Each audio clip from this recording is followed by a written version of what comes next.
Dan kita ini terlarang untuk membaca doa, untuk membaca Al-Quranul Karim pada saat kita sujud. Terlarang untuk melakukan tilawatul Quran. Sebagaimana yang saya sebutkan tadi hadisnya, ya. Ala wa inni nuhitu an aqra al-Quran raki'an aw sajidan. Aku, kata Nabi SAW, terlarang untuk membaca Al-Quran baik pada saat ruku ataupun pada saat sujud. Wa amma ruku fa'azimu fihi Rabba azza wa jalla. Adapun ruku, agungkanlah Allahu jalla wa ala. Wa amma sujud fajtahidu fud du'a faqaminun ayyustajaba lakum. Ketika sujud, bersungguh-sungguhlah kalian berdoa, karena doa ketika sujud tersebut diijabah dan dikabulkan oleh Allahu jalla wa ala. Bahkan dalam hadis yang lain, hadis yang dikeluarkan oleh Imam Muslim, Abu Awanah dan juga oleh Al-Imam Al-Baihaqi, qala Rasulullah sallallahu alaihi wasallam, Rasulullah sallallahu alaihi wasallam bersabda, aqrabu ma yakunul 'abdu min rabbih wa huwa sajid. Paling dekatnya seorang hamba kepada Tuhannya, kepada Allahu jalla wa ala, ketika dia sujud. Fa aktsirud du'a fihi. Perbanyaklah doa ketika sujud. Doa apapun. Wallahi ikhwan fiddin, a'azani wa azakumullah. Demi Allah, Bapak Ibu, jika kita memahami tadi doa-doa sujud yang berjumlah 12 tadi, sebenarnya itu sudah tercukupkan untuk mewakili permintaan-permintaan kita kepada Allahu Jalla wa'ala. Tetapi jika sekiranya kita ingin berdoa yang lebih, maka itu dibolehkan. Mungkin kita ada hajat, ada keinginan yang kita ingin utarakan kepada Allahu Jalla wa'ala. Maka di sini tidak mengapa kita untuk membaca doa-doa yang kita inginkan meskipun dengan bahasa selain daripada bahasa Arab.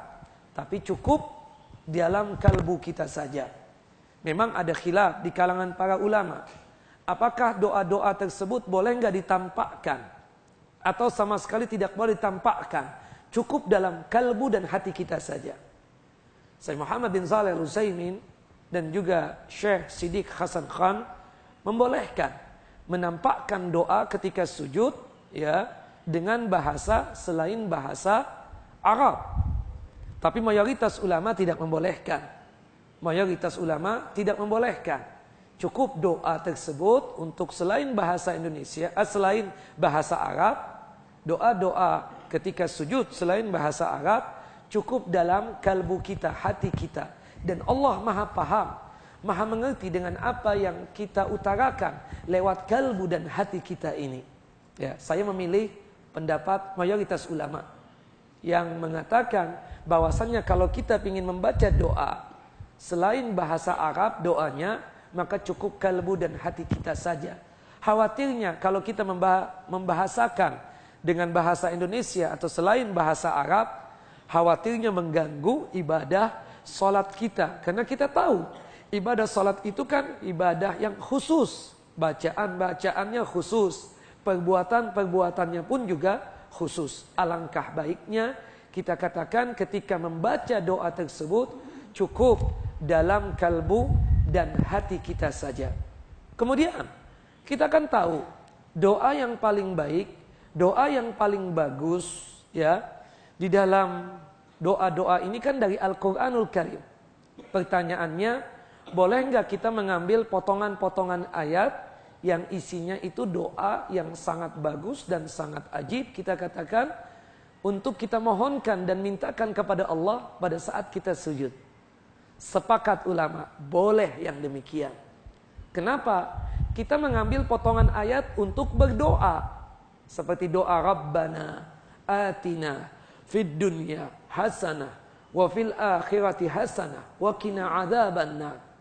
Ini kan doa dari Al-Quranul Karim. Atau seperti doanya Nabi Allah Zakaria, Rabbana hablana min ladunka dzurriyyatan thayyibatan innaka sami'ud du'a. Ya, termasuk juga doanya Nabi Allah Zakaria, Rabbi la tadarni farda wa anta khairul warisin. Atau doanya Nabi Allah Ibrahim alaihissalam, Rabbi habli minas salihin. Atau doanya Nabi Allah Ibrahim alaihissalam yang lain, Rabbi ja'alni muqimis shalah wa dzurriyyati. Ya Allah, jadikanlah aku dan keturunanku orang-orang yang selalu menegakkan dan melaksanakan ibadah salat. Nah, ini kan doa-doa dari Al-Qur'anul Karim. Sepakat ulama, boleh kita mengambil potongan ayat yang isinya doa untuk kita baca ketika sujud. Karena itu niatannya untuk membaca doa, bukan membaca Al-Qur'anul Karim. Bukan membaca Al-Qur'anul Karim. Kebetulan kita mengambil potongan ayat-ayat suci Al-Qur'anul Karim. Tapi tujuan kita, niatan kita kan membaca doa. Bukan untuk apa? Membaca Al-Qur'anul Karim. Innamal a'malu binniyat. Jadi boleh kita mengambil potongan-potongan ayat dari Al-Qur'anul Karim karena tujuannya tersebut untuk berdoa, untuk memohon, untuk meminta kepada Allahu Jalla wa Ala.